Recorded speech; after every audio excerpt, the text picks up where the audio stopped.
Hi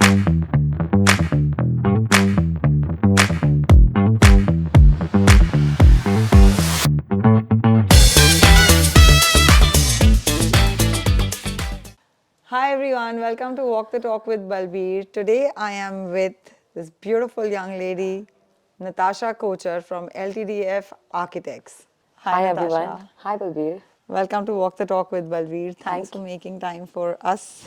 My pleasure. So Natasha, to begin with, I want to know LTDF stands for. It's Let's Think Design First, and we just recently rebranded because design has really been the DNA of our firm, which is now 25 years. So we thought it was the right time to do something different, something new. So before we begin, I must say, I must congratulate LTDF, Let's Think Thank you. Design First, for completing 25 beautiful, successful years and many, many more years ahead. Thank you. So Natasha, how did architecture really happen to you? So I think it sort of called out to me. I was very influenced by certain family friends of ours who were also architects, and I was just very, I think, uh, fortunate to have experienced and been immersed in this whole group of architecture, professionals, and that their entire approach to life really fascinated me as a child. Where, on the contrast, my parents were doctors, and here we have these individuals who know so much and are so involved with anything and everything design that I just knew that I just had to be them. So basically, this is from your childhood that you Yes, decided. I knew it in class 7 that I wanted to be an architect. Amazing. That is beautiful. That is like really early Yes, it to was. know what you want to do Yes. and then make it happen and how. That's amazing. I think Thank you. I feel so proud to, speak to you on this because it's today's day and date, I mean, when you hear that at the age of 13 and 12, Yeah. when you decide that, this is what I want to do and you achieve. Yes, it's been a And long journey. I mean, from time I got to know what was absolutely. architecture to actually being there and living it, and now having a kid who doesn't want to be an architect. So it's not a full circle, but yeah. No, I'm sure once they try whatever they Yeah. want to, they know in the back of the mind that okay, Yes. this is there, and they can fall back on something that is already standing strong, waiting for them. Yeah. So, who has been your biggest inspiration in particular? Like you mentioned, it's your family, but any particular? So I think I would say my largest influence to me is has been actually a teacher of mine who is even today, enrolling in some courses, and that whole vision or wish to have a lifelong learning as your constant partner in anything that you do.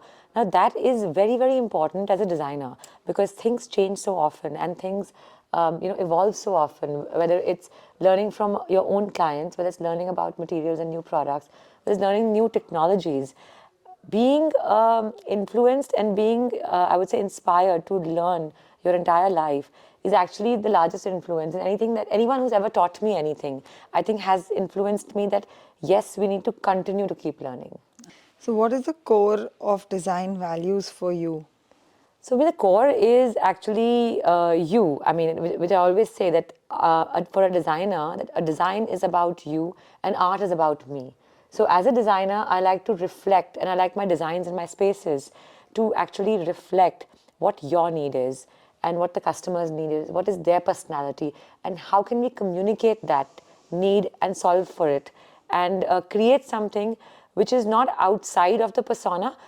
Sometimes their aspirations may not match what they're already living. But then the idea is to stylize it between what they want, what they say, and what they don't even say. So it's sort of a mix of all of it.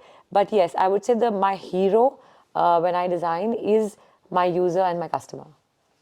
So, you being a firm believer in your design principles, throw some light on this for all of us. Well, design principles is a very wide term because there's obviously aesthetics and then there is function. And then there is another user at the heart of it for whom we are actually designing. Now, that's the person. We design and we do our bit and we're out in maybe 6 months to 2 years, right? But the user is going to use that space for a very long time, for years to come perhaps. And what I always, in fact, tell my teams is that everything that we do impacts their life for at least half their life. And what we are doing today is probably the largest expense that any user, any client is making at that point of time in their life. It's the maximum they have spent, maximum spent on one thing that they're doing with us. So that kind of faith when someone puts in you, I think you need to be responsible about it. And my design principle is again always been that we need to lead with function, which of course we learn with the wisdom of years, with mistakes, with learnings, with interactions. We know what works and what doesn't work. So to kind of reflect that wisdom in our designs is principle number one. Second is, of course, being very, very user-centric and very empathetic about their needs. Everyone's lifestyles, everyone's needs is different. But with design, we have the power to decide that when a person wakes up in the morning, take a left or take a right, and what do they do next? Which is the hand that they stretch out, and where do they go and switch on the lights?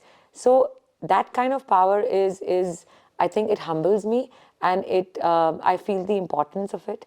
I wouldn't say burden, but yes, it is a little bit of a pressure and a liability that we need to do it right and we need to do it well so they enjoy it. The amount that they spend and the time that they spend in that space for a long time to come. Perfect. So, does luxury actually have to be seen through design? I think design can reflect and participate in communicating anything. And luxury, in principle, is very relative. So, what is luxury to a person X may be different for a Y, even if they belong to the same economic strata. So, the point is to understand again that who are you designing for? And I definitely believe design can communicate not just luxury, but also a lot more. There's a whole science of understanding or the impact of design on neurosciences and the neural behavior of humans. From something as simple as the color of your lighting can reflect activity, can reflect luxury, can slow you down.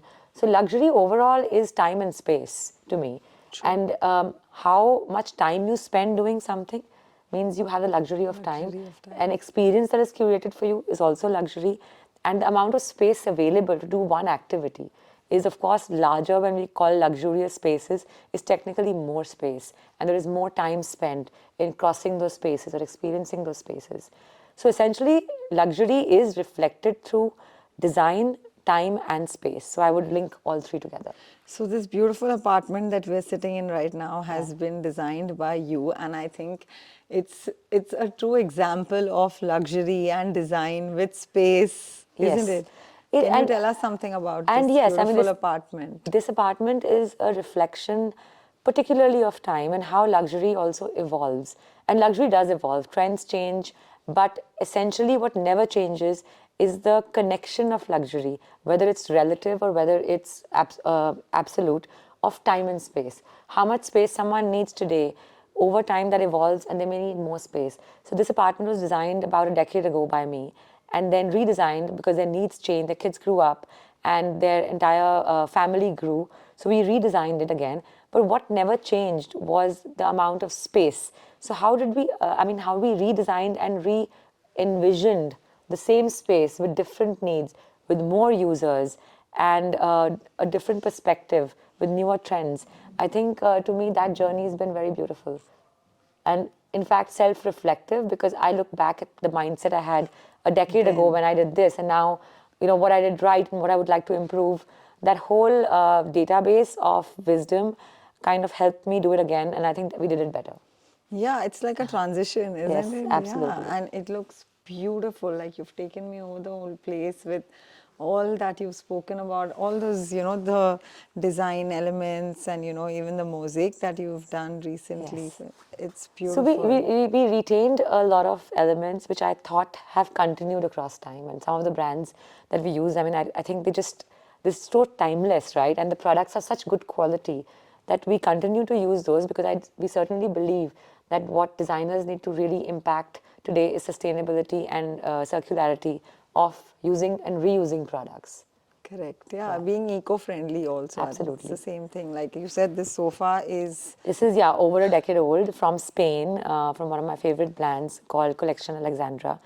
This painting is about a decade old from one of my favorite artists, Paresh Mehti. He rarely does watercolor today. So it's something Treasure. that's lingered. So, what are your views on the architectural practices across the globe today?